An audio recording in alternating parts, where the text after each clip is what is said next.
Γεια σας φίλοι μου χρυσοθύρες. Δεν έχουν περάσει ούτε 3 μήνες από την παρουσίασή του και το Extreme Hunter της XP έχει μονοπολίσει το παγκόσμιο ενδιαφέρον όλων των ερευνητών. Και η ερώτηση την οποία μας την κάνετε συνέχεια είναι πόσο βάθος πιάνει. Πόσο καλύτερο είναι συγκριτικά με τους άλλους παλμικούς ανιχνευτές. Και εμείς αυτή την ερώτηση θέλουμε να την απαντήσουμε με το σημερινό επεισόδιο Q&A. Και για να την απαντήσουμε, δεν μπορούμε φυσικά να το κάνουμε εδώ μέσα στο κατάστημα.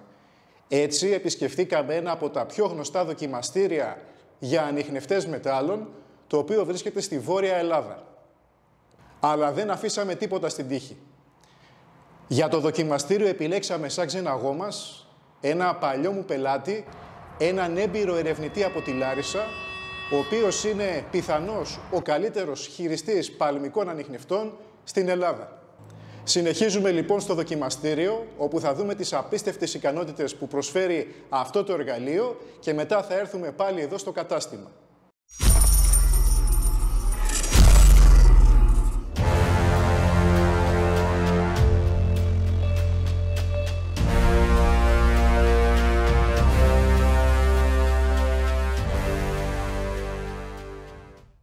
Γεια σας φίλοι μου, σήμερα είμαστε με το Extreme Hunter. Είναι το νεότερο μηχάνημα για μεγάλο βάθος. Είναι ένας ανιχνευτής μετάλλων ο οποίος έχει συζητηθεί πάρα πολύ στους κύκλους των χρυσοθυρών και το μέγα ερώτημα το οποίο μας απευθύνουν όλοι σαν αντιπρόσωποι της XP στην Ελλάδα είναι το πόσο βάθος πιάνει. Και για να απαντήσουμε αυτό το ερώτημα, για να κρίνουμε έναν ανιχνευτή στην πραγματικότητα και να γνωρίζουμε την αλήθεια, είναι μονόδρομο στο δοκιμαστήριο. Στο κανάλι μας στο YouTube λοιπόν πριν από 1 μήνα περίπου ανεβάσαμε ένα βιντεάκι από το δοκιμαστήριο της Κορίνθου. Εκεί τα παιδιά μείνανε πολύ ευχαριστημένοι με το μηχάνημα και μάλιστα αγόρασαν 2 Extreme Hunter. Συνεχίζουμε όμως επισκεπτόμενοι διάφορα γνωστά δοκιμαστήρια σε όλη την Ελλάδα για να δείξουμε την απόδοση αυτού του μηχανήματος και να μάθουμε και εμείς οι ίδιοι τα χούγια του. Γιατί το κάθε έδαφος έχει τις δικές του ιδιαιτερότητες. Και οι στόχοι οι οποίοι έχουν θαυτεί σε διαφορετικά εδάφη μας δίνουν και διαφορετική γνώση. Σήμερα βρισκόμαστε σε ένα δοκιμαστήριο το οποίο βρίσκεται στην Κατερίνη της Πιερίας. Όλα τα ψαχτήρια τα οποία είναι γνωστά στο χώρο μπορούν να καταλάβουν από αυτόν τον χώρο εδώ που βρισκόμαστε. Αυτός ο χώρος, αυτό το δοκιμαστήριο δεν έχει φτιαχτεί από εμάς. Είναι εδώ ελεύθερο, επισκέψιμο για τον οποιοδήποτε να έρθει. Και εδώ έχουμε στόχους από 50 πόντους έως και 3 μέτρα. Και θα σας αναφέρω ότι πολλά παλμικά μηχανήματα έχουν αποτύχει ακόμα και στα 2, 2,5, 3 μέτρα, δεν αγγίζουν αυτούς τους στόχους. Είναι δύσκολο το έδαφος, θα προχωρήσουμε να σας κάνουμε την παρουσίαση και θα δώσω το λόγο σε ένα καλό φίλο, παλιό μου πελάτη, ο οποίος είναι από τους πιο έμπειρους χειριστές σε όλη την Ελλάδα. Με το που πήρε το μηχάνημα ήρθε εδώ και σε ένα άλλο δοκιμαστήριο και έχει βγάλει κάποια συμπεράσματα τα οποία θέλουμε να μοιραστούμε μαζί σας. Να το ακούσετε και να δείτε τις ενδείξεις του. Extreme Hunter σε ένα από τα πιο δύσκολα δοκιμαστήρια στην Ελλάδα, στην Κατερίνη του νομού Πιερίας. Ξεκινάμε. Καλησπέρα και από μένα φίλε Γιάννη. Γεια σου φίλε μου. Συγχαρητήρια για το μηχάνημα. Καλώς ήρθες στα μέρη μας. Θέλω να σε ευχαριστήσω για την καλή σου διάθεση να δείξουμε κάποια πραγματάκια στον κόσμο για να ξέρει και να μπορεί να επιλέγει σωστά.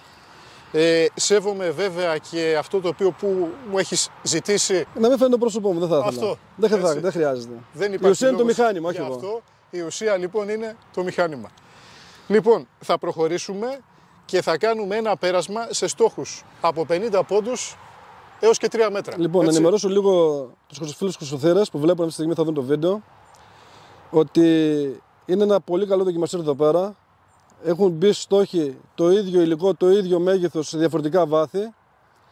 Είναι κυβότια από σφαίρες, είναι 20x30 διάστασή του, είναι από 50 πόντους, 1 μέτρο, 1,5, 2, 2,5. Στα 3 μέτρα υπάρχει ένα χοντρό σίδερο 40x70, υπάρχει ένα χάλκινο ταψί στο 1 μέτρο και υπάρχει ένα χάλκινο ταψί στο 1,5 μέτρο. Αυτή είναι και η πιο δύσκολη στόχη. Επίσης υπάρχει ένα κυβότιο επίσης τη ίδια διάσταση στο 1,5 μέτρο μέσα σε πλαστικό βαρέλι, δηλαδή σε κενό, που δυσκολεύει το πράγμα, όπου υπάρχει κενό.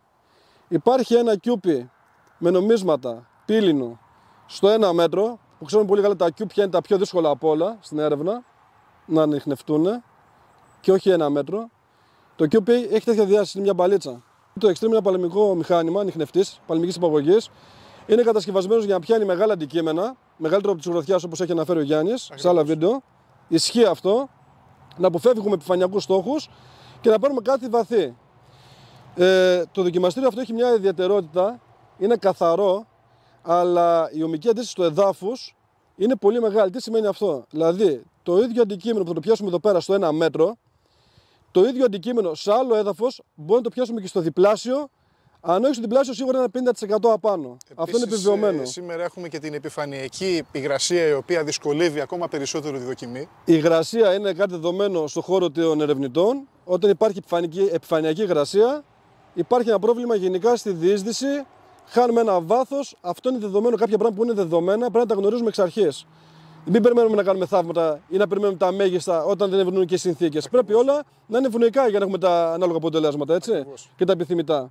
Θέλω να πω κάτι, ότι από αυτό το δοκιμαστήριο έχουν περάσει πάρα πολλά μηχανήματα. Έχουν περάσει οι καλύτεροι παλμικοί ανιχνευτές, οι πιο δυνατοί, που θεωρούνται και υπάρχουν στην αγορά. Όλα με ποινίο 1x1, να το διευκρινίσω αυτό.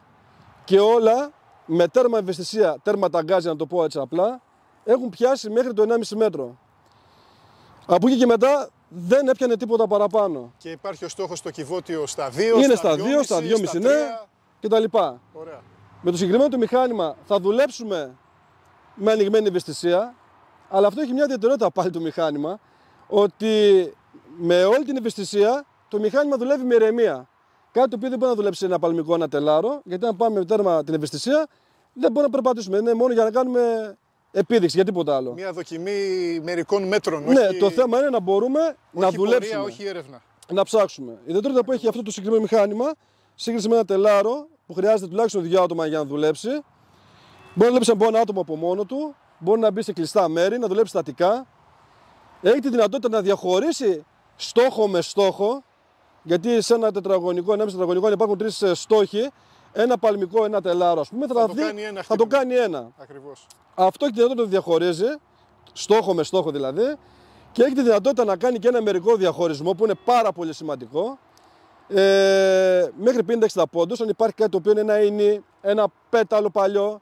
Οτιδήποτε σιδερένιο. Οτιδήποτε υπάρχει σιδερούχο δηλαδή. Και ασχέτως μεγέθους. Και ασχέτως μεγέθους είναι και αυτό σημαντικό. Μπορείς να καταλάβεις αν είναι κάτι επιφανειακό και σκουπίδι, να το πούμε έτσι λαϊκά, Ακριβώς. ή είναι κάτι άλλο. Αυτό θα κάνει το Extreme, αλλά εδώ πέρα αυτή τη στιγμή στο δοκιμαστήριο θα κάνουμε μία επίδειξη της δύναμης του μηχανήματος, το οποίο είναι ασύλληπτο. Είναι ασύλληπτο για το μηχάνημα αυτό και ασύλληπτο για τα δεδομένα που ξέρουμε μέχρι στιγμής. Θα ξεκινήσουμε. Θα ξεκινήσουμε περνώντας πάνω από το 1 μέτρο. Δεν περνάω καν από τους 50 πόντους γιατί θα μπουκώσει το μηχάνημα. Έτσι. Και θα προχωρήσουμε σειρά-σειρά, θα σας εξηγώ τι περνάω πάνω από κάθε σημείο. Ταυτόχρονα θα έχουμε και ένα κοντινό πλάνο της οθόνης. Θα το κάνουμε σε β' χρόνο και Ναι, θα ωραία. δείξουμε 2 βίντεο. Να φαίνεται το γράφημα. Ακριβώς. Ναι, Πάντως ένα μηχάνημα είναι τέρμα επαγγελματικό και απευθύνεται σε επαγγελματίες χειριστές. Δεν είναι μηχάνημα για έναν αρχάριο.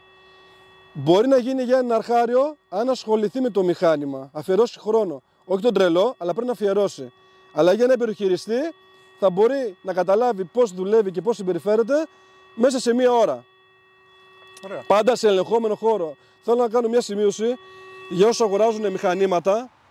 Μην βγαίνετε έξω αν δεν πάτε πρώτα να κάνετε δοκιμές σε ελεγχόμενα περιβάλλοντα με συγκεκριμένους στόχους για να καταλάβετε πώς συμπεριφέρεται ένα μηχάνημα. Γιατί αν κάνετε το αντίθετο, το πιο πιθανό είναι να απογοητευτείτε, να βγάλετε σκάρτο το μηχάνημα ενώ δεν είναι και να τα παρατήσετε κάποια στιγμή. Όλα έχουν μια σειρά. Ξεκινάμε, Γιάννη. Ξεκινάμε.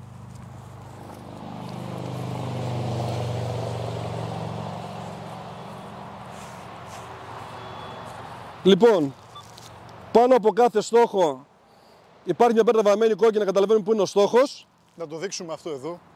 Είναι στο σημείο που είναι ο Γιάννης. Εδώ. Πάντα πάνω στο στόχο Γιάννη. Εδώ είναι το 1 μέτρο, το 1,5, τα 2, τα 2,5, τα 3 μέτρα και Λοιπόν, καθεξής. θα περάσουμε πάνω από το 1 μέτρο. Από το κυβότιο.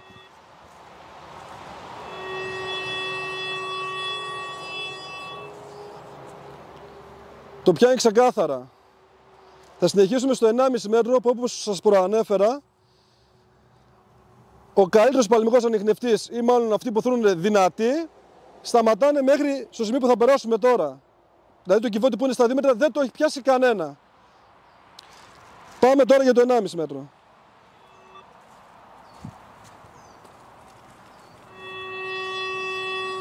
Ξεκάθαρο.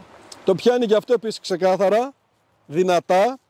Το καταλαβαίνουμε και από τα γραφήματα. Μια ιδιαιτερότητα που έχει επίσης το μηχάνημα αυτό να σημειώσω.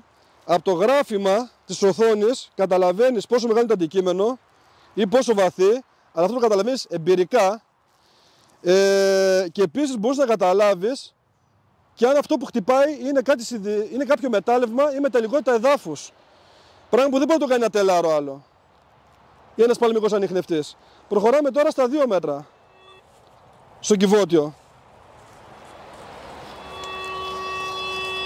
Απόλυτο. Λοιπόν, εντελώς ξεκάθαρο. Τα 2 μέτρα του κυβότιο δεν έχει υπάρξει παλμικός ανιχνευτής να το ανιχνεύει και να το χτυπάει και τόσο ξεκάθαρα. Προχωράμε αυτή τη στιγμή στο κυβότιο που είναι στα 2,5 μέτρα.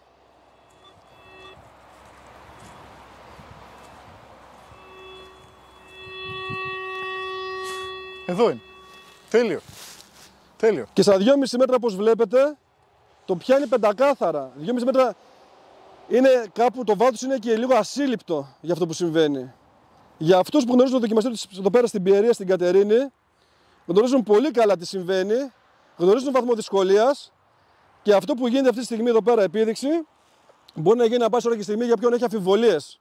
Γιατί όταν είσαι σίγουρος για το μηχάνημα που πουλάς ή για τον τρόπο που το χειρίζεσαι, δεν έχεις αμφιβητήσει τίποτα και κανέναν. Όταν δεν είσαι σίγουρος για αυτό που πουλάς και κρύβεσαι και κάνεις ό,τι να είναι, γιατί τι πιο σίγουρο πρωτού πουλήσεις κάτι, να πάρεις κάτι, να το δοκιμάσεις. Εκεί είναι όλες τις απορίες. Εκεί δεν χωράει αμφιβολία. Δουλεύει, δεν δουλεύει. Πράγμα που λίγοι το κάνουν. Γιάννη, και γι' αυτό πάλι συγχαρητήρια σε δίνω. Θα προχωρήσουμε αυτή τη στιγμή στο στόχο, στο σίδερο. Είναι μια επιφάνεια 40x70 Massif στα 3 μέτρα. Είναι υπερβολικά μεγάλο το βάθος. Υπερβολικά μεγάλο. Είναι τρελό, όχι υπερβολικά μεγάλο. Για τον οποιοδήποτε ανιχνευτή.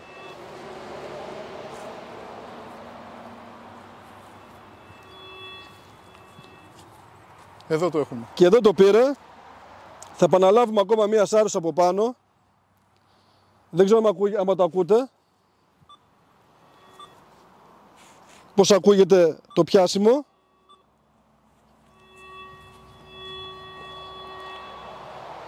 Λοιπόν, το πιάνει και αυτό ξεκάθαρα. Σταθερό, έχει αρχή και τέλος, συμμετρικά. Βέβαια, τέτοιοι στόχοι που είναι βαθύ, σε τέτοιο μεγάλο βάθος, για να το καταλάβεις και να είσαι σίγουρος, έχει να κάνει και με την εμπειρία σου πάνω στο χώρο. Γιατί δεν είναι ένας στόχος ο οποίος, δηλαδή πιστεύεις στο μηχάνημα, ξέρεις τις δυνατότητές του και προχωράς.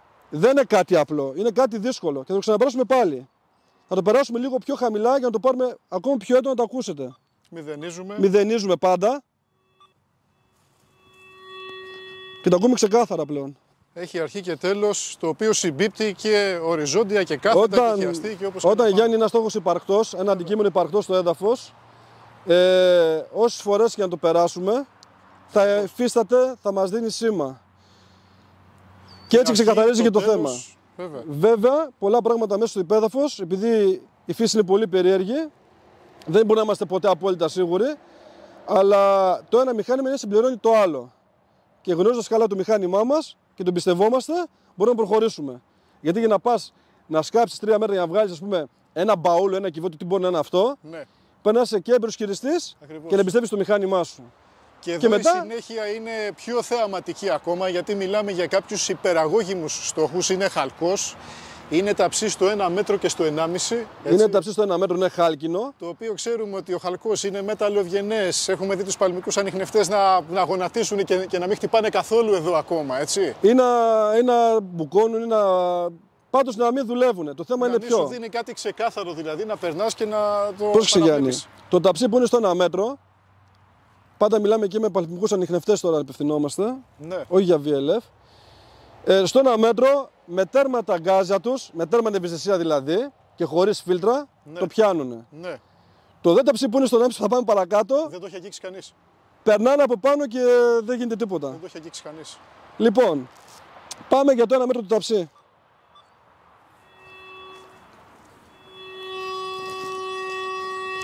Πολύ δυνατό. Το πιάνει και το τραβάει 1,5 μέτρο μπροστά και 1,5 μέτρο πίσω. Ακριβώς. Και θα προχωρήσουμε τώρα στο ταψί που είναι στο 1,5 μέτρο. Αυτό θα έλεγε κάποιος ότι είναι συμπεριφορά σιδήρου τώρα, όχι χαλκού δηλαδή. Αυτή η ένταση εδώ, το τόσο μεγάλο χτύπημα. Το πιάνει πολύ δυνατά. Θα προχωρήσουμε στο 1,5 μέτρο που δεν το έχει πιάσει κανένα μηχάνημα. Το τονίζω αυτό. Και προσέξτε πώς συμπεριφέρεται το συγκεκριμένο. Σημαντικό να μηδενίζουμε συχνά το μηχάνημα, να υπάρχει μια ηρεμία. Γιατί το δουλεύουμε και σε μεγάλη ευαισθησία τώρα, έτσι.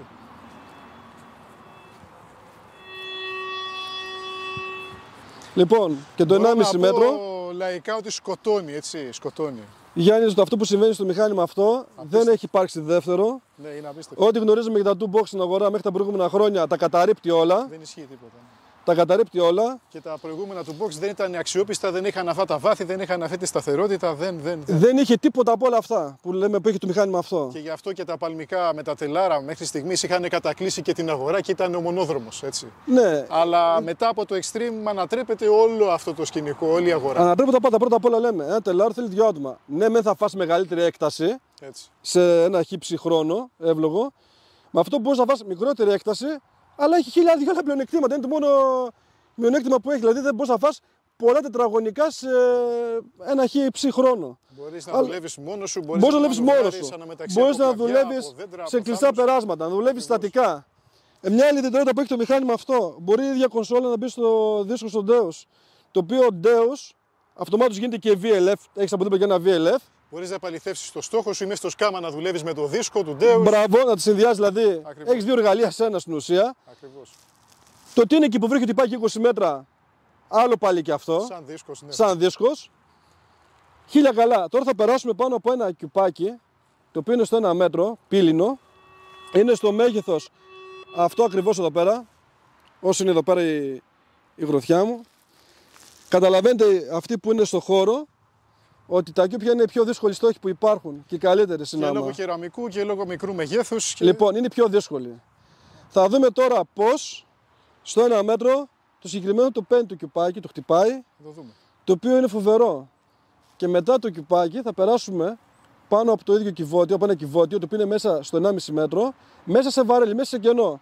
Να δούμε πώς το παίρνει και εκεί πέρα, γιατί ξέρουμε ότι υπάρχει σε κενό. Ωραία. Υπάρχει και μια απώλεια. Σε αυτό θα έχουμε απώλεια.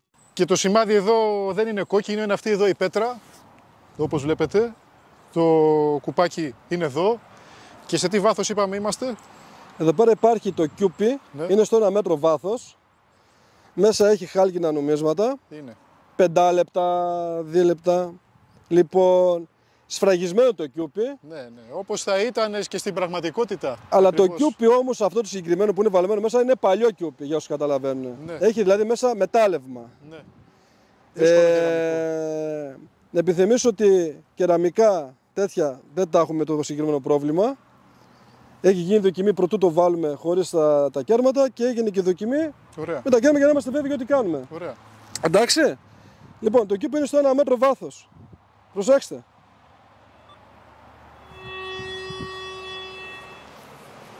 Όχι απλά το πιάνει.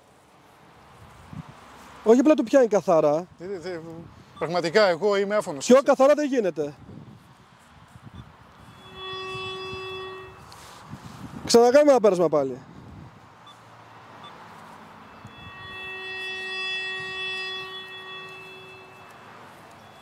Λοιπόν, αυτός ίσως να είναι και από τους πιο δύσκολους στόχους εδώ μέσα. Θα προχωρήσουμε στο επόμενο, από τους πιο δύσκολους στόχους που θα μπορούσε κανείς να πιάσει με ανιχνευτή. Και γενικά οι πιο δύσκολοι στόχοι. Από τους πιο δύσκολους στόχους. Δεν υπάρχουν πιο δύσκολοι στόχοι από τα κιούπια. Και αυτοί που είναι γνώστες και επαγγελματίες το γνωρίζουν πολύ καλά αυτό. Θα προχωρήσουμε όμως τώρα στο άλλο κομμάτι στο κενό, που είναι το κυβότιο μέσα στο 1,5 μέτρο μέσα σε βαρέλι, σφραγισμένο, να δούμε πώς ανταποκρίνεται. Βέβαια, άλλο κενό που είναι στο βαρέλι, άλλο ένα κενό που είναι μέσα σε μάρμαρα, άλλο κενό που είναι λαξευτό μέσα σε πορόλιθο, άλλο κενό που είναι σε σπηλαίωση. Το καθένα έχει διαφορετική συμπεριφορά. Απλά θα πάρουμε μια εικόνα, επειδή έχω γίνει πολλές δοκιμές και στα υπόλοιπα κενά που σας προανέφερα με αντικείμενα, ανταποκρίνεται το ίδιο εξίσου καλά. Απλά εδώ πέρα στο συγκεκριμένο χώρο αυτό έχουμε, σε αυτό θα δείξουμε. Και είναι και πολύ δύσκολο και αυτό γιατί το μέταλλο δεν γιώνει. Πάμε. Αυτό το παρέλειψα το ότι δεν γιώνει, γιατί είναι και μέσα σε πλαστικό. Μονώνει κιόλας, όχι για να γιώσει. Ακριβώς, όχι μόνο δεν έχει γύρωση, αλλά έχει μόνωση. Προχωράμε. Εκεί πέρα που είναι η μαρμαρόσκονη είναι και θαμμένο το βαρέλι με το κυβότιο. Ωραία, ωραία.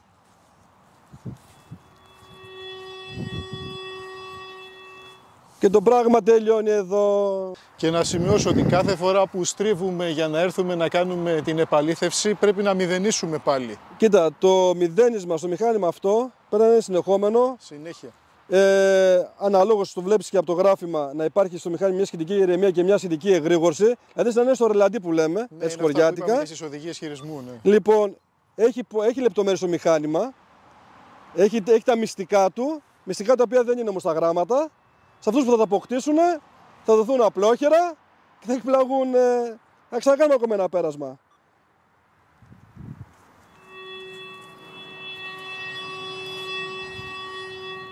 Τέλος. Μπορούμε να το πάρουμε και από άλλη κατεύθυνση. Το βαρύλι είναι έτσι βαλμένο μέσα. Θα το πάρουμε και από άλλη κατεύθυνση. Αυτά, Γιάννη. Αυτή πραγματικά είναι, πιστεύω, είναι η καλύτερη παρουσίαση του Extreme Hunter σε παγκόσμιο επίπεδο. Η σημερινή. Εγώ πιστεύω, Γιάννη, ότι τέτοιο εργαλείο δεν έχει ξαναβγεί. Είναι ασύλληπτο. Όχι μόνο στον χώρο του δοκιμαστηρίου. Το μηχάνημα εννοείται ότι έχει πάει και σε άγριο και άγνωστο μέρος. Αυτό πάντως σε δοκιμαστικό τεστ έχει περάσει όχι με άριστα. Με 10 με τόνο, είναι φοβερό, δεν υπάρχει. Κάτι παραπάνω από άριστα. Κάτι παραπάνω από άριστα, δεν υπάρχουν λόγια. Είναι φοβερό το μηχάνημα. Τέλειο. Φοβερό και συγχαρητήρια και στην XP, συγχαρητήρια. Ευχαριστώ και που δέχτηκες και την δικιά μου, ας πούμε, παράκληση να έρθουμε εδώ και να κάνουμε αυτή την παρουσίαση. Γιάννη, με μεγάλη μου χαρά. Ο κόσμος εδώ που είναι σχετικός με το χόμπι γνωρίζει και το μέρος. Όσοι δεν γνωρίζουν σίγουρα θα ενδιαφερθούν να έρθουν και αυτοί εδώ για να δοκιμάσουν με τα μηχανήματά τους και θα δουν αυτή τη δυσκολία και θα καταλάβουν όλα αυτά τα οποία είπαμε σήμερα. Είναι σημαντικό για ένα πράγμα που σου λέω. Πέρα ότι είμαστε φίλοι, πέρα ότι το αντιπροσωπεύεις το μηχάνημα αυτό σαν επιχειρηματίας. Είναι πολύ σημαντικό ο κόσμος να ενημερώνει σωστά, γιατί έχει γεμίσει πολύ μπαρούφα του διαδίκτυο, πολύ ψευτιά, πολύ απάτη. Όταν όμως δεν έχεις αποφυθείς τίποτα, το τονίζω αυτό, δέχεσαι και να πας και να σε τεστάρουνε και να το δοκιμάσεις και να κάνεις. Καταλαβαίνω τι λες. Όταν είσαι σίγουρος για αυτό που πουλάς. Όταν δεν είσαι και άλλα λες και άλλα γίνονται, δεν πας πουθενά. Δεν πες κανένα σε αυτή τη διαδικασία. Εσύ μπαίνεις, μπράβο, και αυτό σε τιμά. Γι' αυτό και έχεις την εξέλιξη που έχεις. Αυτό τα λέει όλα. Ωραία. Εμείς θα προχωρήσουμε και θα δοκιμάσουμε και κάποια άλλα μηχανήματα, έτσι. Ναι. Για να δούμε και τη συμπεριφορά τους, γιατί το μέρος εδώ είναι πολύ καλό και είναι μοναδική ευκαιρία. Ωραία. Έτσι, προχωράμε. Πάμε. Φίλοι μου, αυτός είναι ο τρόπος για να αποδείξουμε την πραγματική απόδοση και δύναμη ενός μηχανήματος. Όχι στα λόγια, αλλά στο δοκιμαστήριο. Και εμείς δεν φοβόμαστε τίποτα και κανέναν. Και για όποιον θέλει, η δοκιμή μπορεί να επαναληφθεί και παρουσία του. Θα συνεχίσουμε, θα επισκεφτούμε και άλλα δοκιμαστήρια σε όλη την Ελλάδα. Και εσείς μπορείτε να μείνετε μαζί μας για να μαθαίνετε έμπρακτα και εμπεριστατωμένα, όχι στα λόγια, όχι στη διαφήμιση, αλλά επάνω στην πράξη, την απόδοση των καλύτερων ανιχνευτών μετάλλων της αγοράς. Η σειρά Q&A είναι αυτό ακριβώς. Εσείς να ρωτάτε και εμείς να απαντάμε τα πάντα για τους ανιχνευτές μετάλλων. Τα πάντα για τους ανιχνευτές μετάλλων από την εμπειρία μας, εδώ και 27 ολόκληρα χρόνια στο χώρο. Η μοναδική λέξη κλειδί είναι το Stories by Κυρίτσης. Εάν θα πατήσετε επάνω της, θα ξανοιχτούν μπροστά σας όλα τα επεισόδια της σειράς για να επιλέξετε αυτό που σας ενδιαφέρει το περισσότερο. Και είμαστε εδώ για τις απορίες και τις ερωτήσεις σας. Ευχαριστούμε για άλλη μια φορά που μείνατε μαζί μας. Η συνέχεια θα είναι ακόμα πιο συναρπαστική. Να είστε πάντα καλά μέχρι το επόμενο επεισόδιο Q&A και θέλω να ακούσω τις ερωτήσεις και τις απορίες σας. Θα επιλέξουμε την καλύτερη και θα την κάνουμε ένα νέο επεισόδιο. Ευχαριστούμε για άλλη μια φορά που μείνατε μαζί μας. Γεια σας.